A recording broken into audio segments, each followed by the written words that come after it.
안녕하십니까. 애병다크 운영자 강쌤입니다. 공전행동기계 산업기사 2015년 8월 16일 시행한 기출문제 공기조화 보도록 하겠습니다. 문제 1번 기화식 가습장치의 종류로 옳은 것은 이라고 했습니다. 요 기화식을 다른 말로 증발식이라고도 하고요. 교재에 283에서 284페이지 사이에 보시면 요 가습장치의 종류가 나옵니다. 그래서 간단하게 정리를 좀 해보자면 형식에 따라서 총 3가지, 크게 3가지로 분류가 돼요. 수분무식과 그리고 기화식, 요 녀석이 다른 말로 증발식, 그 다음에 증기식. 크게 이렇게 3가지로 분류하게 되는데 뭐 물론 증기식이 2가지로 나뉘긴 합니다. 제가 적어 드릴게요. 자, 그래서 요 형식들을 간단하게 살펴보자면 수분무식이라는 거는 말 그대로 물을 뿌리는 거죠. 수를 분무한다. 그래서 물을 뿌려서 가습하는 방식. 그리고 기화식이라는 거는 간단하게 생각하세요. 무화시키는 거예요. 무화시켜서 탁 치출해버리면 어떻게 됩니까? 물의 알갱이 표면이 작아지기 때문에 쉽게 자연 증발하게 되는 거죠. 요게 기화잖아요. 그래서 간단하게 생각하세요. 무화시키는 거예요. 그리고 증기식이라는 거는 말 그대로 증기를 보내주는 거예요. 뭐 보일러를 이용한다든가 뭐 팬을 이용한다든가 이런 형식에서 물을 끓여가지고 그 증기를 실제로 가습할 때 쓰는 거죠. 그게 증기식에 속합니다. 그래서 자, 수분무식은 물을 뿌리는 거, 기화식은 무화시키는 거, 그리고 증기식은 증기를 사용해서 가습을 하는 방식, 이렇게 구분을 해주시고요. 각각의 종류를 적어 드리자면 책에도 나옵니다. 수분무식 같은 경우는 원심식, 그리고 초음파식, 그리고 분무식, 이렇게 3가지 종류가 있고요. 기화식 같은 경우는 회전식, 모세관식,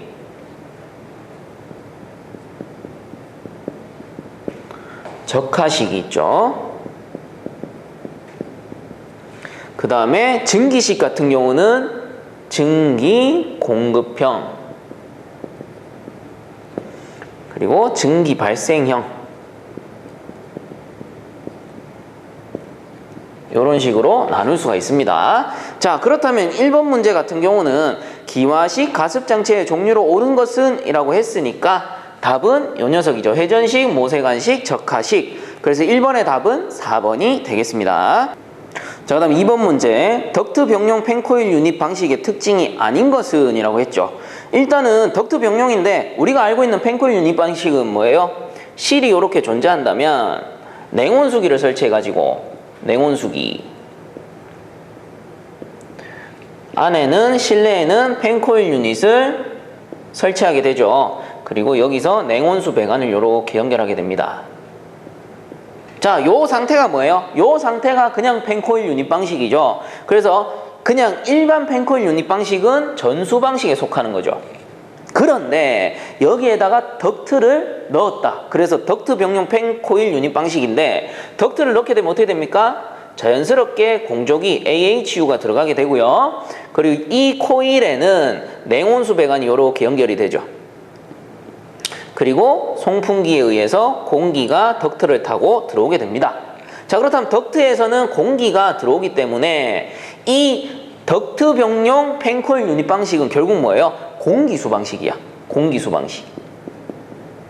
자, 요것만 기억을 하시면 됩니다.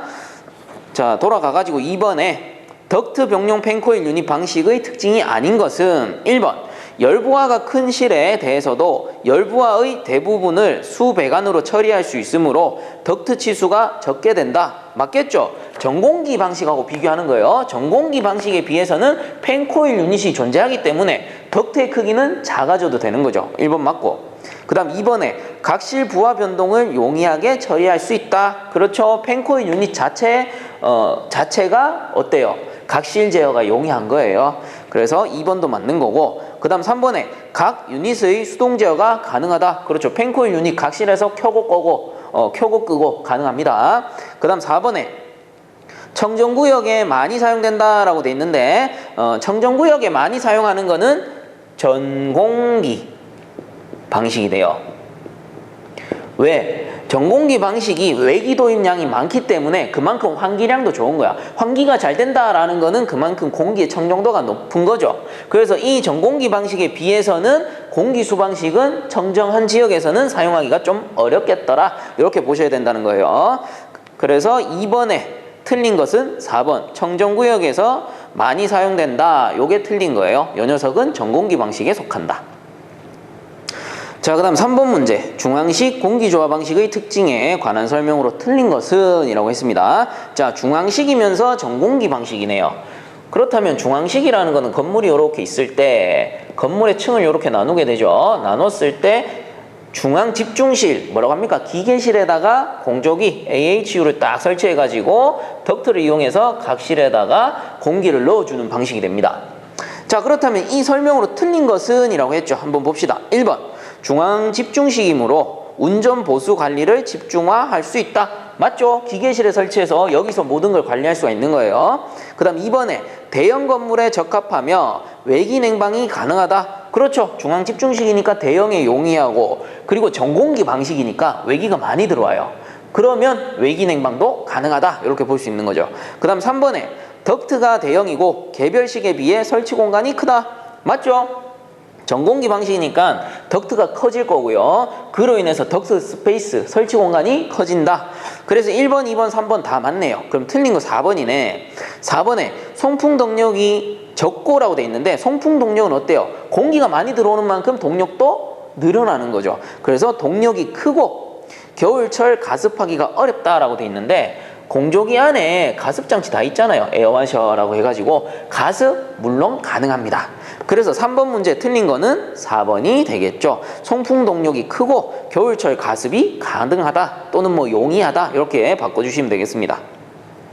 자, 다음 4번 문제. 온수난방에 대한 설명으로 옳지 않은 것은 했네요. 1번 온수난방의 주 이용열은 잡열이다. 틀렸죠. 현열이죠. 잡열을 이용하는 건 뭐예요? 증기난방이었습니다. 그래서 틀린 거 1번. 나머지 맞으니까 한 번씩 더 읽어보시고요. 자, 그 다음에 5번 문제. 급수온도 35도씨에서 증기압력이 15kg/제곱센치, 온도가 400도씨의 증기를 40kg/h 발생시키는 보일러의 마력은 해서 단 15kg/제곱센치, 400도씨에서 과열증기 엔탈피는 784.2kcal/kg이다 라고 돼 있네요. 주어진 조건을 보아하니 바로 보일러의 마력은 찾을 수 없을 것 같아요. 그럼 어떻게 합니까? 주어진 조건 한번 써본다면 급수온도 T2라고 합시다. 이 녀석이 35도씨. 그리고 증기온도 나오네요. T1이 높은 거니까 400도씨. 그리고 증기양이 40kg/h라고 했네요. 증기량 G라고 합시다. 발생 증기량 40kg/h. 그리고 과열증기 엔탈피가 나오네요. 과열증기 엔탈피 H2-라고 합시다. H2-가 784.2kcal/h가 킬로그램이죠. 엔탈피니까 킬로그램이 되겠네요.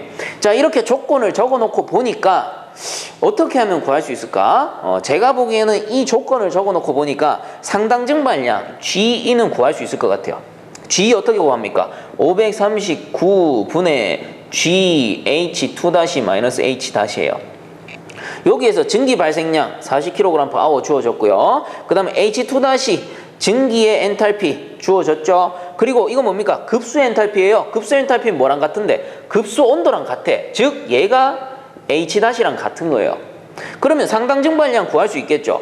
자, 여기 봅니다. G는 상당 증발량 구해요. 539분의 G가 40에다가 곱하기 증기 엔탈피 784.2 마이너스 급수 엔탈피 35. 이렇게 구하시면 되죠. 이렇게 해서 구해 보시면은 55.6kg/h가 나옵니다. 자, 그래서 이 문제에서 주어진 보일러의 상당 증발량이 55.6kg/h와 같다라고 제가 구해낸 거예요. 그럼 1보일러 마력 1bhp라는 녀석의 기준은 어떻게 됩니까? 열량으로 나타내면 8435kcal/h와 같고요. 요런 거는 외워두셔야 된다라고 했죠. 그리고 상당 증발량으로 나타내면 15.65kg/h와 같다라고 했죠. 그러면 1보일러 마력이 15.65kg/h의 상당 증발량을 가진다면, 자, 이 상당 증발량을 가진 보일러의 마력을 구하려면 55.6 나누기 15.65 하시면 되겠죠. 자, 이렇게 해서 구해보시면 3.5 HP가 나오게 될 겁니다. 자, 이런 식으로 구하시면 돼요.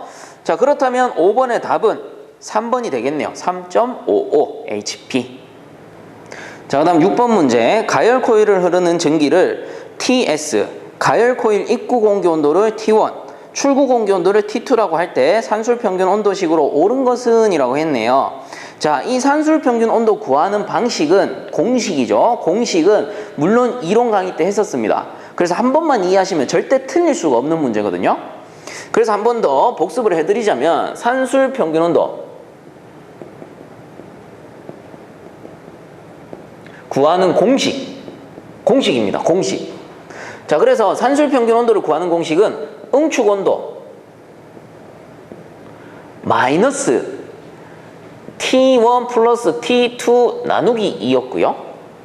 그리고 또 한 가지 방식 T1 플러스 T2 나누기 2에다가 마이너스 증발 온도, 이렇게 두 가지 방식으로 구했었어요. 자, 산술 평균 온도 구하는 방식이 됩니다. 그럼 왜 이렇게 구합니까? 자, 응축 온도를 기준으로 했을 때는 얘가 뭡니까? 따지고 보면 얘가 뭐예요? 평균 온도야.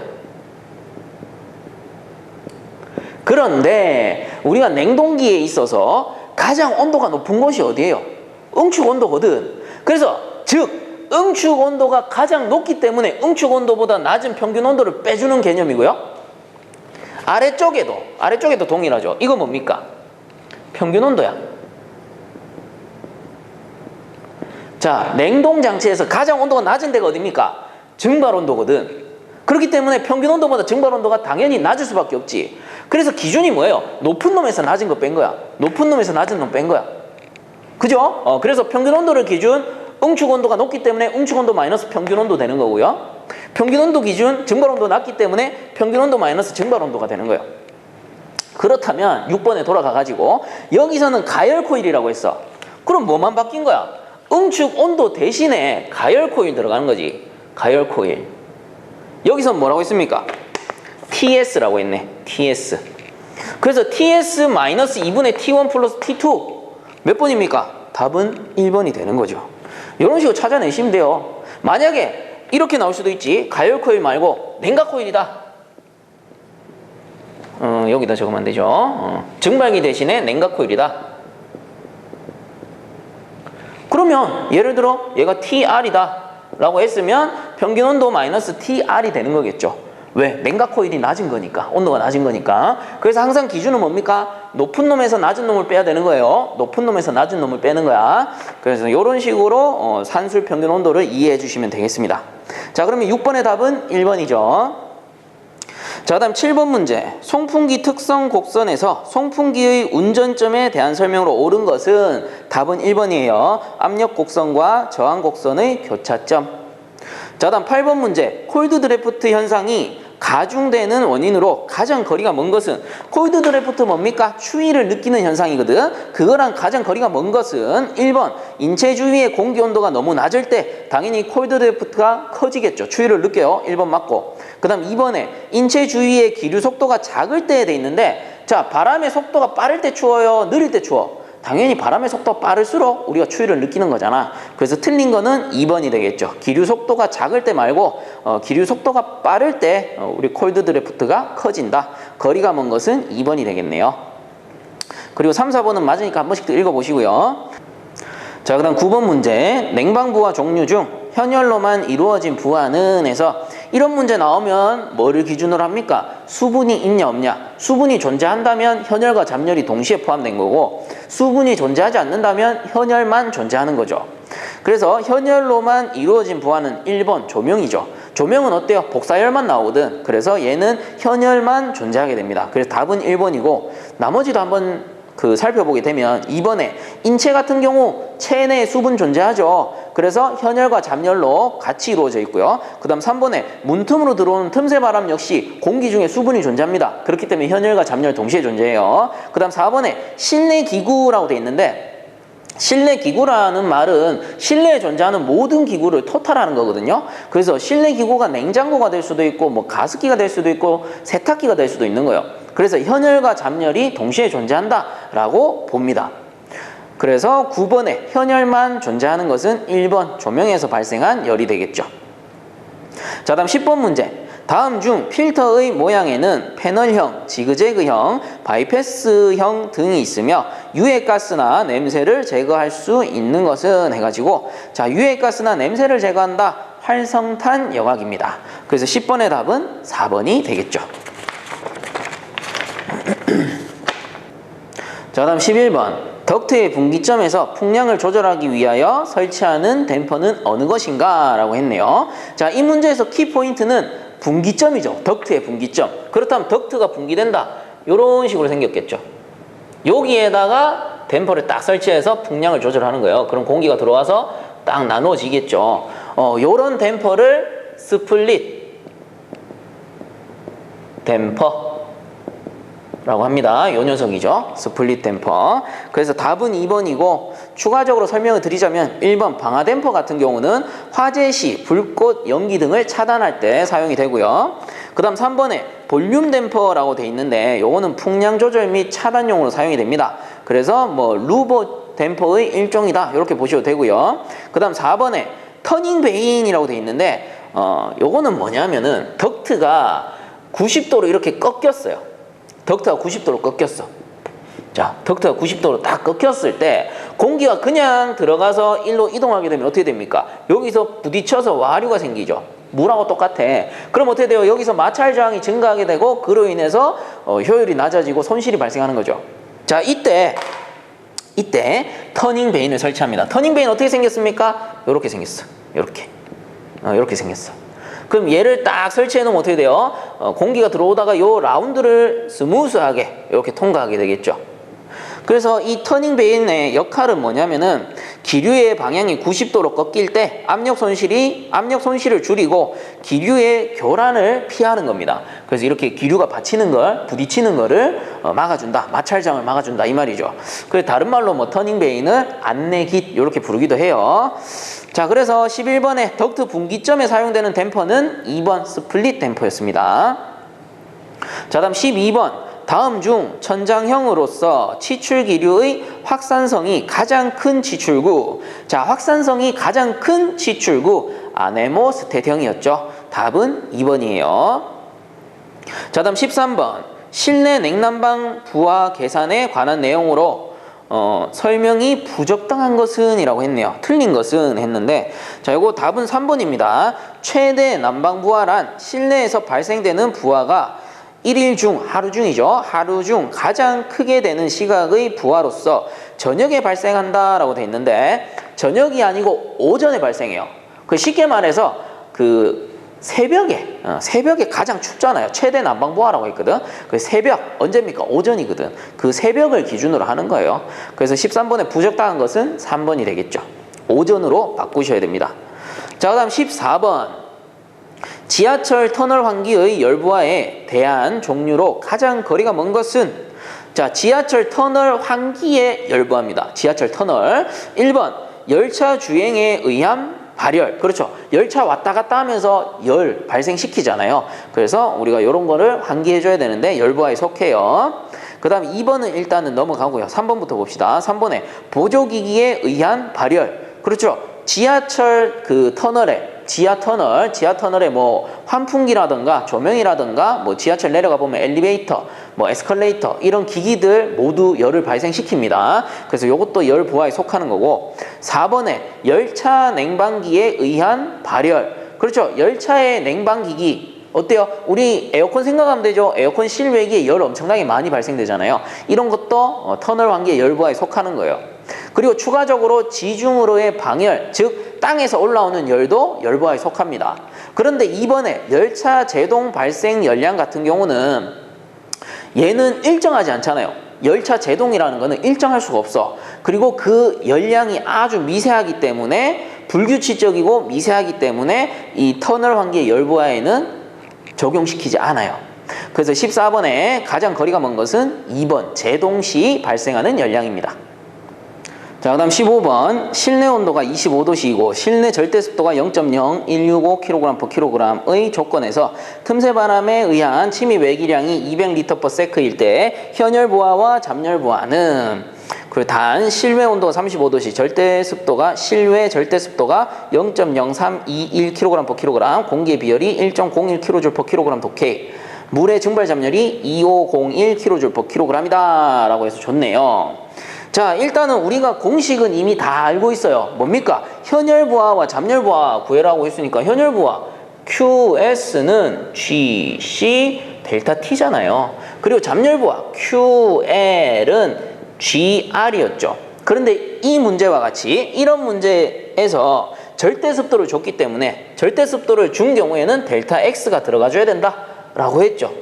이게 뭡니까? 절대습도의 차거든. 자, 그래서 우리가 이미 공식은 알고 있어요. 그런데 문제는 뭐야? 단위 가지고 장난치는 거야. 그래서 그 답에 보시면은 보기에 답에 보시면 단위가 킬로와트로 나오거든요. 근데 주어진 조건에는 킬로줄을 줬단 말이야. 그리고 외기량에서 리터 퍼 세크를 줬어. 그렇다면 묻지도 따지지도 말고 요거 하나는 기억을 해주셔야 돼요. 뭡니까? 1kJ per sec는 1kW와 같다. 요거를 딱 기억을 해주셔야 됩니다. 그래야지 나중에 풀고 나서 답을 찾을 수가 있어요. 자, 그렇다면 이제 각각의 조건을 이 공식들에 한번 넣어보자고요. 일단 G라는 거는 수량이 될 수도 있고 냉매량이 될 수도 있고 풍량이 될 수도 있습니다. 자, 그러면 이 문제에서는 틈새 바람이라고 했기 때문에 풍량이 되겠죠. 풍량, 공기의 양이 되는 거예요. 자, 풍량이라는 거는 일단 G의 단위는 킬로그램 퍼 아워가 맞을 텐데 얘가 풍량일 때는 미터 삼승 퍼 아워로 바뀌는 거죠. 물론 시간이라는 거는 아워가 될 수도 있고 세크가 될 수도 있어요. 이건 뭐 조건 주기 나름이니까. 대신에 우리가 단위를 환산해야 되죠. 뭘로? 킬로그램 퍼 세크 또는 킬로그램 퍼 아워로 바꿔줘야 된다고. 뭐를? 요 풍량, 최적의 단위를 무게 단위로 바꿔줘야 되는 거죠. 어떻게 바꿉니까? 공기이기 때문에 공기 비중량 1.2 하게 되면 킬로그램 퍼 미터 삼승해서 사라지고 사라져서 킬로그램 무게 단위로 바뀌는 거죠. 자, 요것도 일단은 기억을 하셔야 되고요. 그런데 문제는 뭡니까? 여기서 주어진 외기량의 단위는 뭐예요? 200 리터 퍼 세크야. 아이고, 이거 골치 아픈 기라. 이제 골치 아픈 거예요. 왜? 리터 퍼 세크는 또 처음 보거든. 그죠? 이거 어디서 나왔던 거더라? 그래서 이 리터를 미터의 삼승으로 바꿔줘야 됩니다. 그렇다면 우리가 한 가지 조건을 더 알아야 되지. 뭡니까?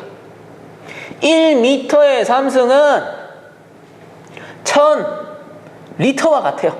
1000리터와 같아. 그러면 요 리터를 미터 삼승으로 바꾸려면은 이렇게 하면 되겠네. 1000 나눠주면 되죠. 1000리터 퍼 미터의 삼승이 될 테니까 리터 사라지고 미터의 삼승이 이렇게 올라가는 거죠. 그래서 미터 삼승 퍼 세크로 바뀌는 겁니다. 그 다음부터는 동일해요. 1.2 곱해서 구해주시면 되는 거야. 자, 그래서 한번 조건을 넣어보자고요. 요렇게 해서 구해보면 0.2 미터 삼승 퍼 세크가 나와요. 1000을 나눠줬으니까. 그래서 G의 값은 0.2 얘가 미터 삼승 퍼 세크인데 곱하기 1.2 공기의 비중량 해줘야 되죠. 킬로그램 퍼 미터의 삼승 해가지고 사라지고 사라져서 킬로그램 퍼 세크가 되는 겁니다.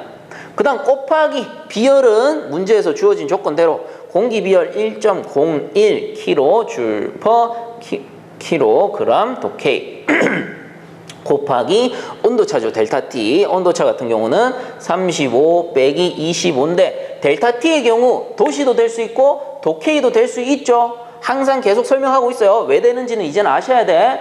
제가 따로 설명하지 않더라도. 자, 그렇다면 단위 환산해보면 독해 사라지고요. 킬로그램 사라지고 미터 삼승 사라졌어. 그럼 남는 단위 뭡니까? 킬로줄 퍼 세크만 남았어.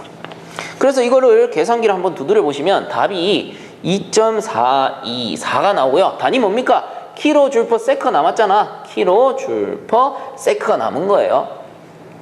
자, 그래서 제가 앞에서 뭐라고 했습니까? 묻지도 따지지도 말고 기억해라. 1kJs가 1kW와 같으니까 이 kJs가 이렇게 바꿔 쓸 수 있는 거지. 킬로와트. 이렇게 바꿔 쓸 수 있는 거지. 같은 값인 거죠. 자, 이렇게 해야 답이 나오는 거예요. 그렇다면 우리가 현열 보완은 구했네. 2.424kW. 어우, 잘했어요. 자, 그 다음에 잠열 봅시다. 잠열 같은 경우 G는 똑같죠. 0.2 곱하기 1.2. 0.2 곱하기 1.2. 요게 G죠. 그럼 단위가 kg per second 나옵니다. 그 다음 곱하기 물의 증발 잠열이 여기에서는 2501kJ per kg이라고 줬네요.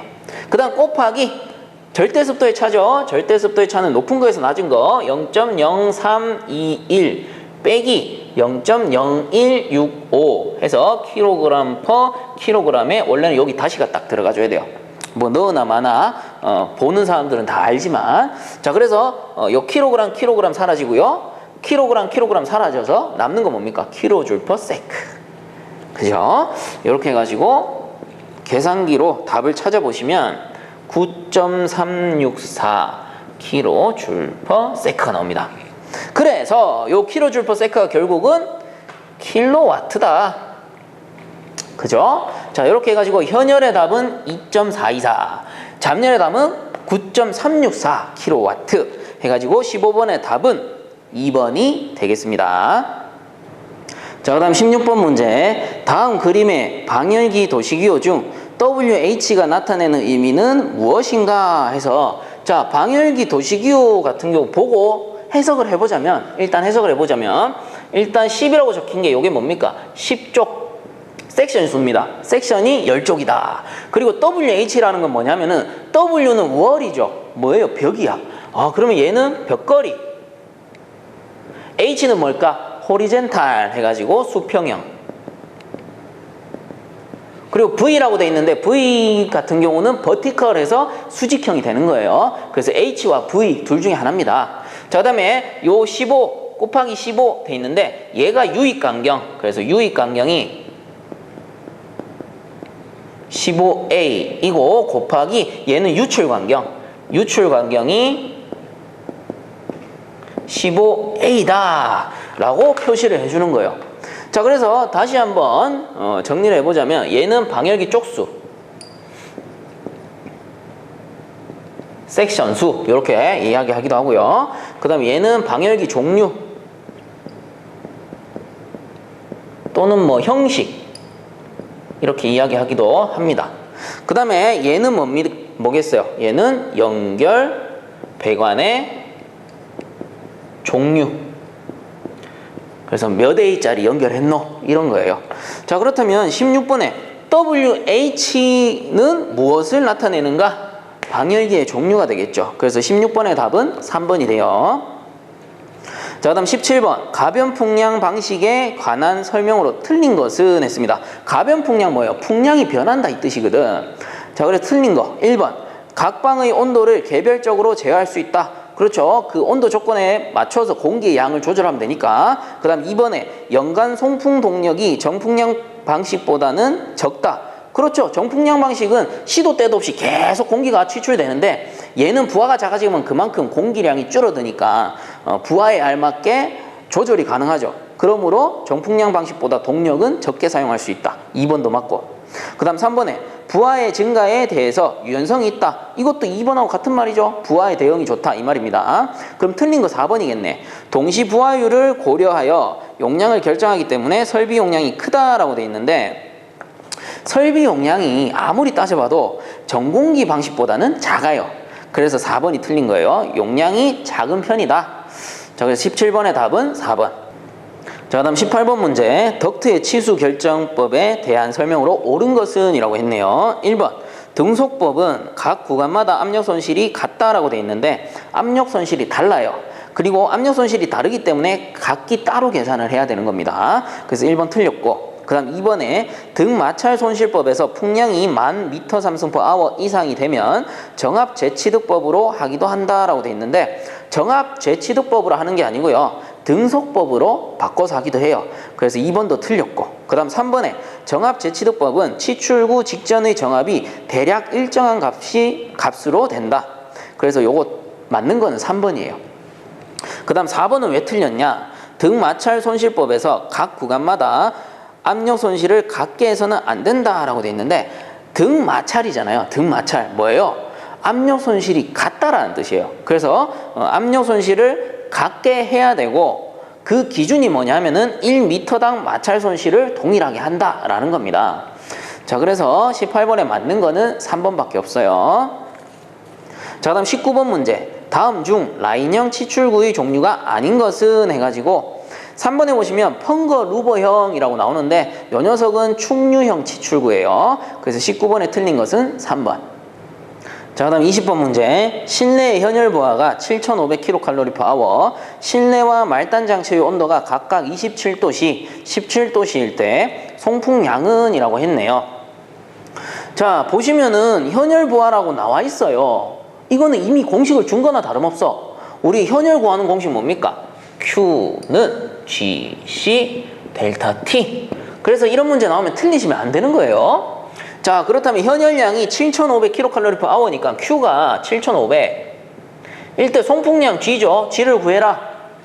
그리고 곱하기 C는 얘는 물의 비열이 아니고 공기의 비열입니다. 송풍량이라고 했기 때문에. 그래서 물의 비열은 1이지만 공기의 비열은 0.24 곱하기 온도차가 27도씨 마이너스 17도씨. 자, 여기서 G를 구하면 G는 내려가니까 0.24 곱하기 27 마이너스 17 분의 7,500. 자, 여기서 친절하게 단위까지 적어드리면 열량 kcal/h가 되고요. 비열 kcal/kg의 도시가 되고 온도차는 도시가 됩니다. 그러면 도시 사라지고 kcal 사라지고 킬로그램은 이렇게 올라갈 테니까 결국 단위는 kg/h가 나오게 되죠. 보기에서 원하는 단위. 그러면 계산만 하면 나오겠네. 계산해 보시면 답은 3125 kg/h가 나올 겁니다. 자, 그래서 20번의 답은 1번 3125 kg/h가 되겠죠.